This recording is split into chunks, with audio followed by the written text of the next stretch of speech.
If you're British, this film is about you, every one of you. Something is happening in Britain which increasingly intrudes into the way you live. Traditional customs, familiar and trusted patterns of a liberal, compassionate society, the British way of doing things, all are disappearing and being replaced by a frustrating avalanche of alien regulation and bureaucracy.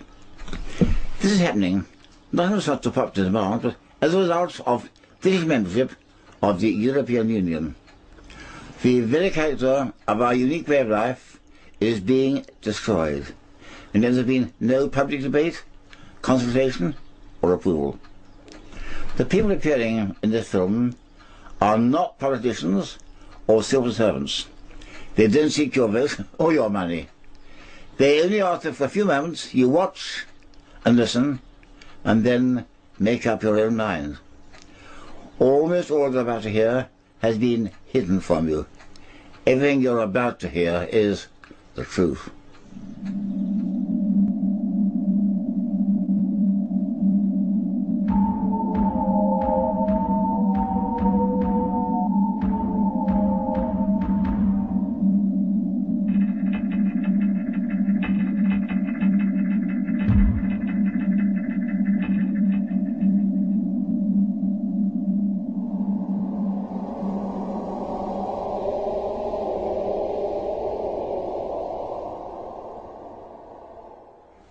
For the last 34 years, British politicians have been hiding from you the fact that they've been handing over the governance of your country to Brussels. This film shows how close they are to completing that process.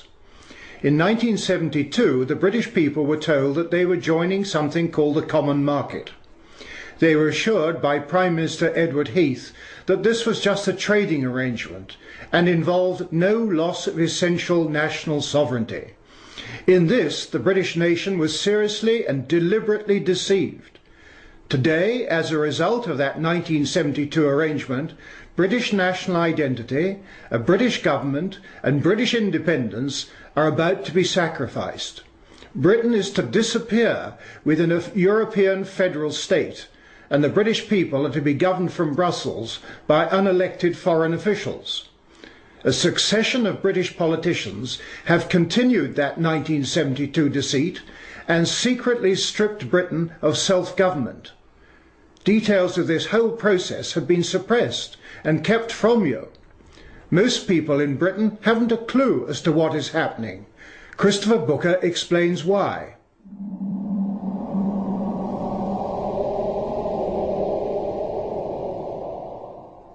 One of the most remarkable things about the European Union is how ignorant people are as to how it came about. A few years ago, when my colleague Richard North and I began researching the history of what is called the European project, we were astonished to find just how distorted and inaccurate all previous accounts of this story had been.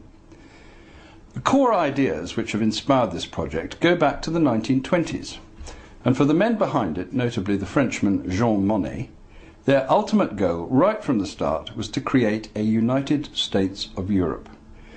Their aim was to place the peoples of Europe under a form of government like nothing the world had seen before, a government that was supranational. To achieve their goal, they came up with two brilliantly clever ideas.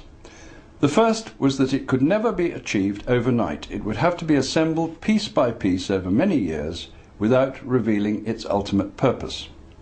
The other idea was that all the national governments of Europe should be left in place, while being gradually hollowed out from within, as they passed under ever greater control by the supranational power.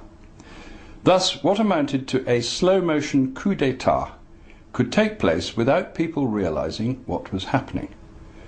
That is why we called our story The Great Deception, because such is what the historical evidence shows it to have been. Step one in the early 1950s was Monnet's European Coal and Steel Community. He never intended this body to be anything other than the embryo of what would eventually be a government for Europe. The next step was to widen this into a European Economic Community set up by the Treaty of Rome in 1957. Again, this common market was deliberately intended to be just a cover for their true goal of complete political union. For nearly 30 years, the handing over of powers by national governments continued, the original 6 countries becoming 12, until in the 1980s the project was ready for its next great leap forward. This would need 2 new treaties, the Single European Act in 1986 and the Maastricht Treaty on European Union in 1992, followed in 1997 and 2001 by 2 more at Amsterdam and Nice. By now the real aims were coming out ever more into the open, as it was agreed that this new supranational government should have its own currency, its own foreign and defence policies, its own court system and police force, all the attributes of a sovereign state. Finally, as the number of member countries rose to 25, it was agreed that as the next great symbolic act in the story, Europe must have its own constitution. In 2005, as we know, this was rejected by the voters of France and Holland. But by now, the project is so far advanced that those behind it believe it must roll on regardless. As we finally wake up to their real aim, how much longer can the wishes of the people of Europe be ignored? Such is the battle in which today, whether we like it or not, we are all involved. The EU constitution Christopher Booker referred to is a major step in the final transfer of power from Westminster to Brussels. But it's more than that. It will mean imposing on the British people a continental view of freedom where nothing is allowed unless the law says so. In Britain, we are free-born from the moment of our birth, able to do anything unless the law prohibits. In the European Union, we are about to lose that.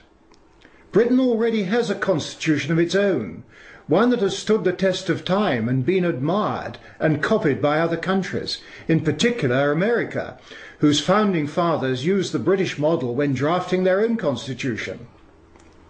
Is it so important that we retain our own constitution? What's so special about it? Here's John Bingley.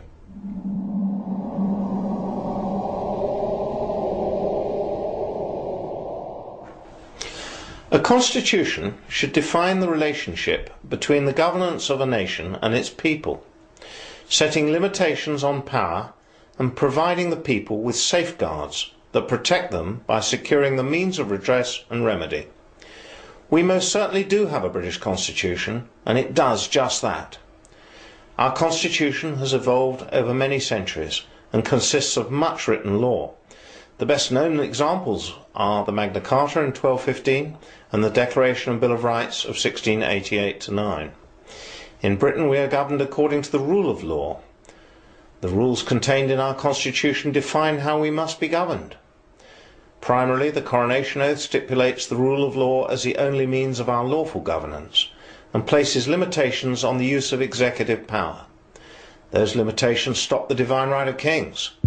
There ought to be no divine right of politicians either. In short, the British Constitution and the rule of law provide a framework for government by creating boundaries and constraints on the exercise of power. Dictatorial power can only come about when the ruler has both the power to make the law and to enforce it. Mussolini, Hitler and Stalin all achieved this total authority, resulting in staggering bloodshed. Our unique British Constitution prevents such unification of power taking place and places limitations on the use of executive power. Those limitations stop the divine right of kings. There ought to be no divine right of politicians either. In short, the British Constitution and the rule of law provide a framework for government by creating boundaries and constraints on the exercise of power.